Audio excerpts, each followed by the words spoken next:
Welcome to my new home, Squirrel Tribe. Listen, it's been fun recording in my car for the last however long. I will tell you right now, this feels real weird sitting in my bathroom and recording with you guys. It's very echoey. I do apologize for that. It's gonna take me a minute to get used to recording differently. I'm so used to just wherever I'm at in my car, hitting record, going live, whatever. This is gonna be different. I would like to say that if you saw yesterday's video, it's 9 minutes long, but it's 9 minutes of me losing my ever-loving mind because of what my apartment complex is trying to do to me on the move out. You're going to be even more pissed off with today's video and exactly what has transpired in the last 24 hours. So if you haven't seen yesterday's, just going to give you a little bit of a backstory here. We are moving out of an apartment and into this home. We bought a house, right? Finally, I mean, it took us 3 years, but we bought a house. So we're moving out of the apartment, and on the move out of the apartment, we cleaned everything because, you know, we're clean people, number one, but also it is part of our lease that we have to give them the keys back to an apartment that looks just like the apartment they gave us the keys to almost 3 years ago. So we had it professionally cleaned, steam cleaned the carpets, all this fun stuff, right?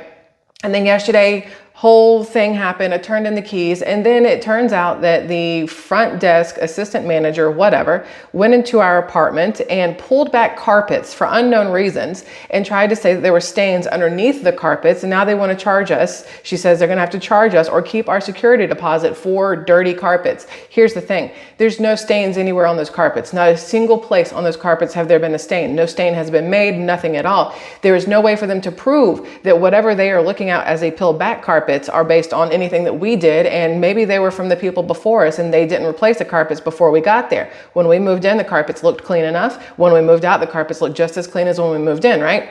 But I was double checking our lease agreement and the laws in Florida for lease agreements and tenants and whatnot. And it turns out, because I did not remember this, we had to put down a $500 deposit, right? And they're trying to hold our deposit for said carpets that they are saying had stains, which again, they did not. So not only do they want to hold our $500 deposit, they also are charging us 2 months of rent to break the lease, right? Because technically we're supposed to be in there for another year. So we are breaking the lease. So they want to charge us 2 months of lease breakage, which is absolutely ridiculous. On top of that, they want to charge us for water and sewer usage for the month of March, even though we're not even there in March because not quite sure why. The basic fee is what it's called. They want to charge us a final fee. Don't even know what the crap that is. Then they want to charge us a, what does this thing say? The final bill fee, final service fee, final sewer charge, final water charge, final garage charge, and then the lease termination fee. All these different things. They have sent me a bill that is absolutely ridiculous. And on top of that, want to keep my money for carpets that we did not destroy that they should replace to begin with. But the reason I bring this up to you is because I looked up the Florida lease laws, and you cannot hold, just in case anybody's not aware of this, you cannot hold somebody's security deposit or charge them for normal wear and tear of carpets and walls. Meaning if there's scuffs on the walls, if there are slight stains or anything else in the carpet, if there's, you know, the tread wear down on carpet from going back and forth over certain places, they cannot charge you for that. They cannot hold your security deposit for that. The only thing they can hold your security deposit for or charge you for is if you legitimately break shit in your apartment. If you have broken the refrigerator, you've broken the what is it called? The oven, or you broke doors, you put holes in walls, you broke mirrors, you broke anything like that. But they cannot hold your money, and they cannot charge you for normal wear and tear of your carpets and your paint and your walls and stuff like that. So here's the thing. Like again, if you saw yesterday's video, the assistant manager did not bother to call me, did not bother to email me. Instead, she left a Post-it note with the new girl to give me the information of, oh, by the way, we pulled back carpets, saw some kind of stain on the underside of the carpet, and so we're going to charge you, right? Today, she's not there. No call, no phone call, no whatever. I emailed the manager, who I know is on vacation or something until March 6th. I emailed her anyway, and I said, listen, when you get back, this is the first thing you take care of, because until we talk, you're not getting shit from me. That $6,000 bill that you have sent me is going to sit here in my inbox unpaid until we have a conversation. I will not pay until you write me my email, my letter, stating that I'm getting my security deposit back and that you're not charging me for carpets that you cannot prove had any stains due to me, since there's no visible stains anywhere and there was never any stains on them from my family in the 3 years that we lived there. So I'm not paying shit. I don't know if it's legal or not, but you know what? She also sent me, the manager sent me an email when I told her that we were leaving and breaking our lease. I said, how do I ensure that I'm not charged for rent on March 1st since we won't be living there? And it was her who said to disconnect my bank account from the automatic payment.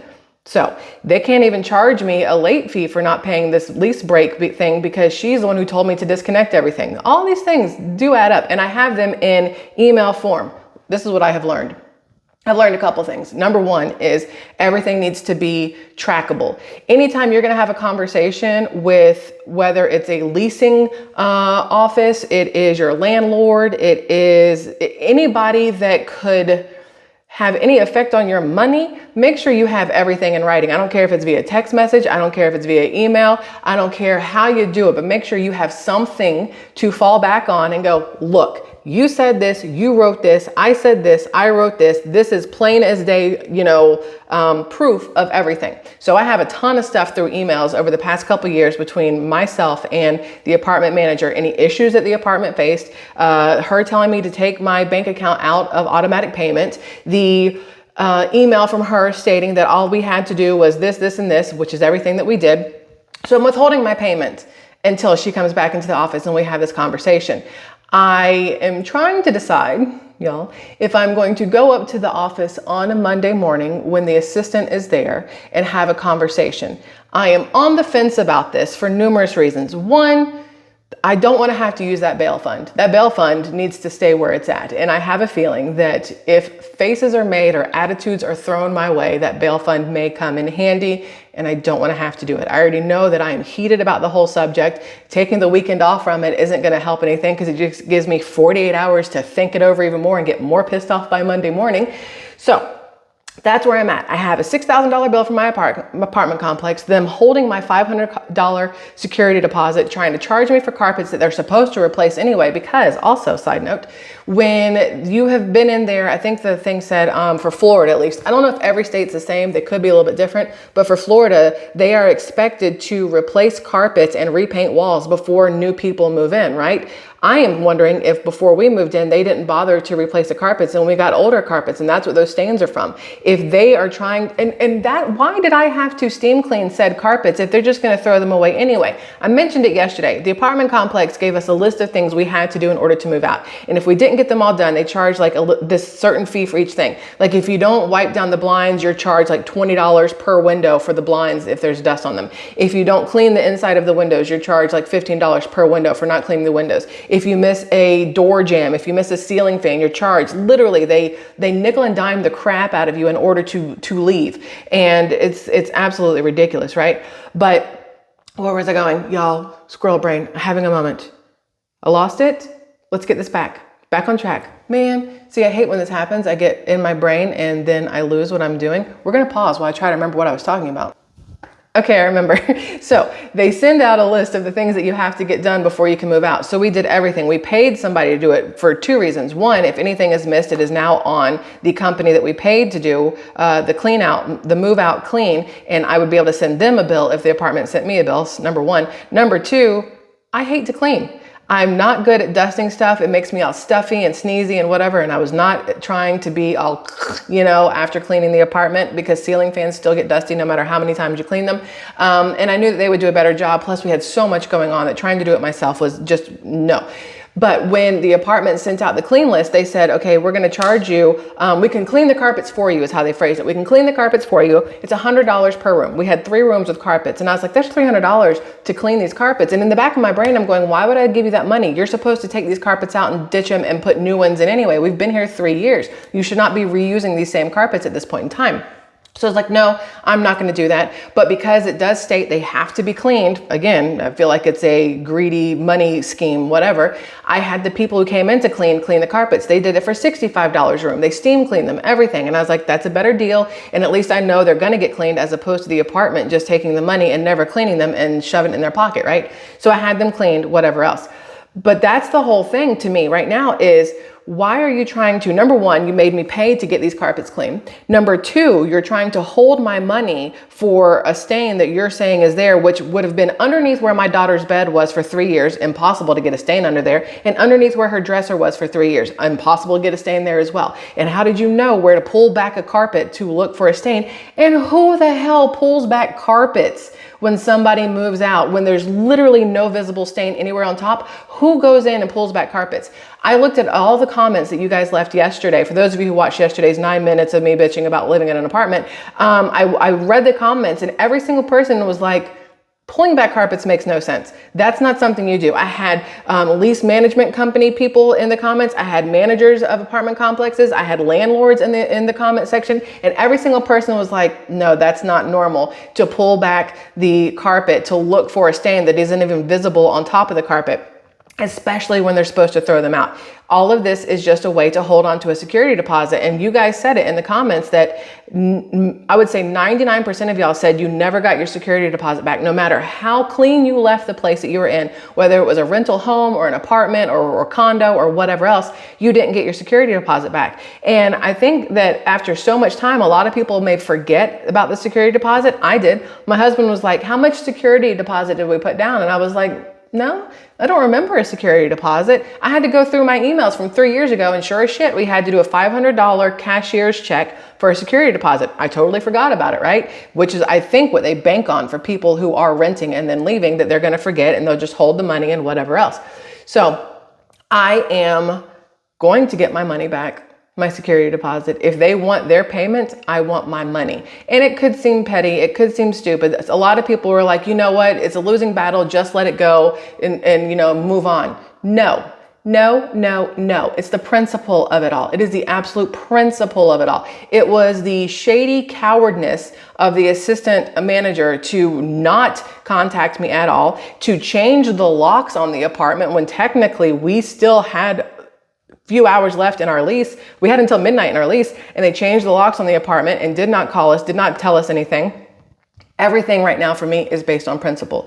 I am ecstatic now that we are out of that apartment complex, and please understand, I will be leaving the most detailed, honest review humanly possible in every shape and form that I can, whether it's on Google reviews, whether it's on Yelp, here on YouTube, it's going to be over on X. I might as well put it on Facebook, wherever else I could think of. I will leave reviews, but I will wait until I speak with the manager and to see what she says and what she does. And we're going to go from there, because if the manager does not do the right thing, it will go beyond to corporate. If corporate does not do the right thing, I am Petty Patty. You may know me as Michelle from SquirrelTribe, but I am also Petty Patty. That will be my, what is it called? Your other personality. I don't really know. I can't think of the phrase of what it's supposed to be called. Doesn't really matter. I will be Petty Patty, and I will go to small claims court or whatever the crap it needs to be. And people are going to go, but you're going to spend more than $500 to do this. No, I will. Again, it's the principle of it all. I will spend more than $500 if necessary to get them in there, to get it shown that they are in the wrong and they are stealing from their tenants. And then I will let other tenants in the buildings know, be careful, because they're going to try to screw you over when you end your lease or when you move out. So that's that.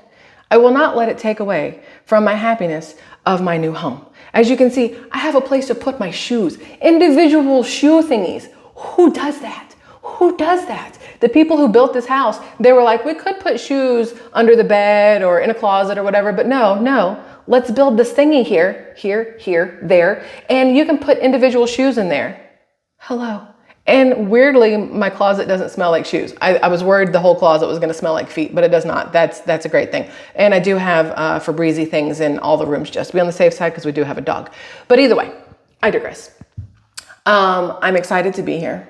I am sad, though, that the way yesterday went down with leaving the apartment, that it has completely tainted how I feel about that complex. I was great with it for forever. You guys know, I've been there for 3 years and talk about it all the time.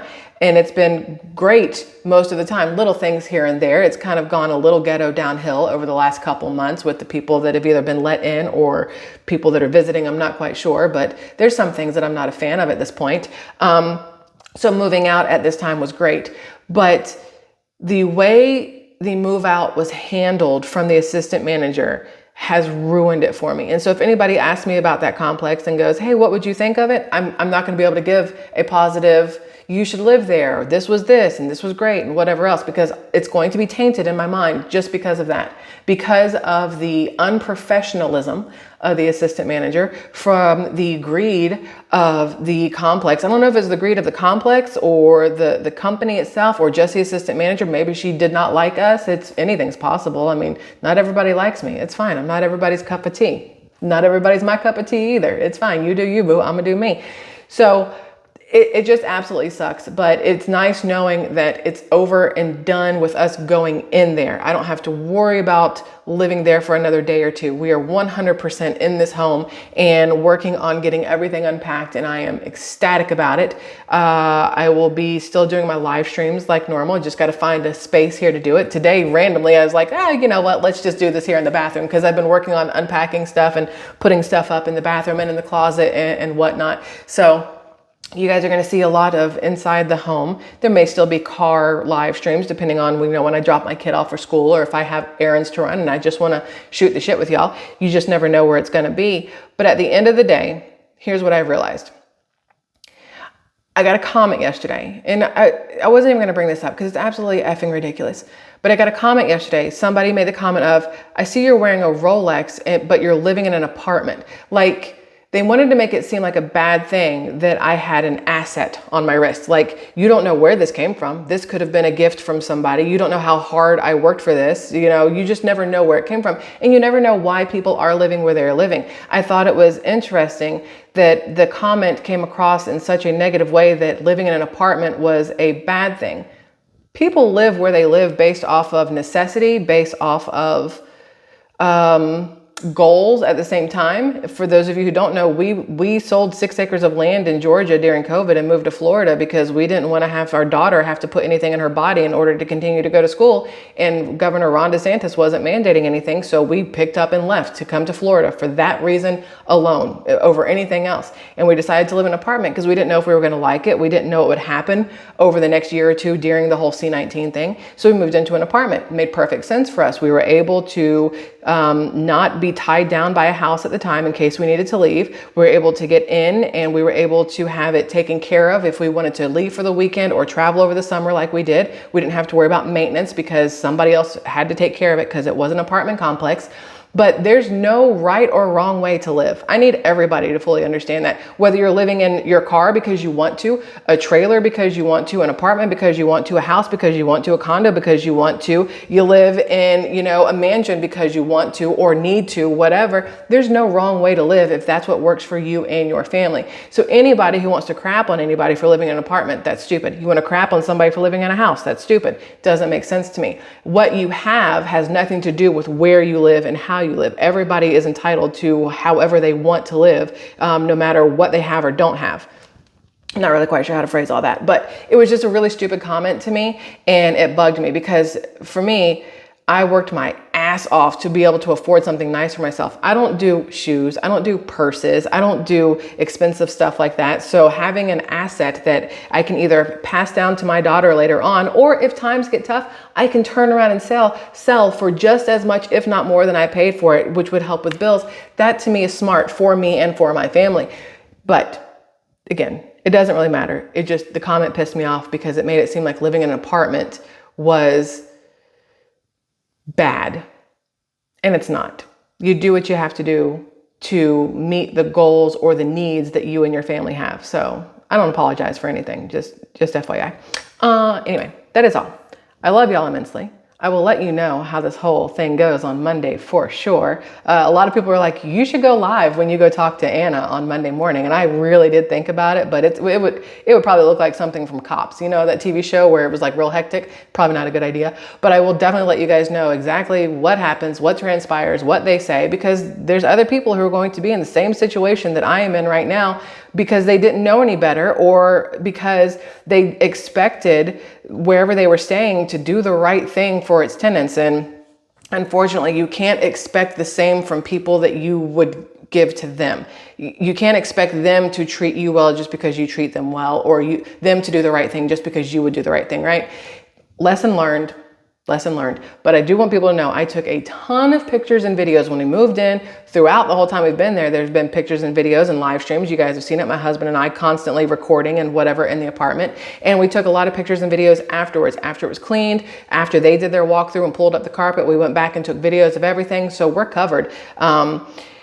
I'm pretty sure things will go my way on Monday, if not from fact alone, from sheer terror on their end, because I am not somebody you want to fuck with. So there's that FAFO, I dare you. Squirrel Tribe, I love y'all immensely. I will see you a little bit later and we'll talk about more stuff than just, house and apartment stuff. But for now, this is what I wanted for today. So thank you for letting me have this conversation with you guys, and I will see you again later. Love you, bye.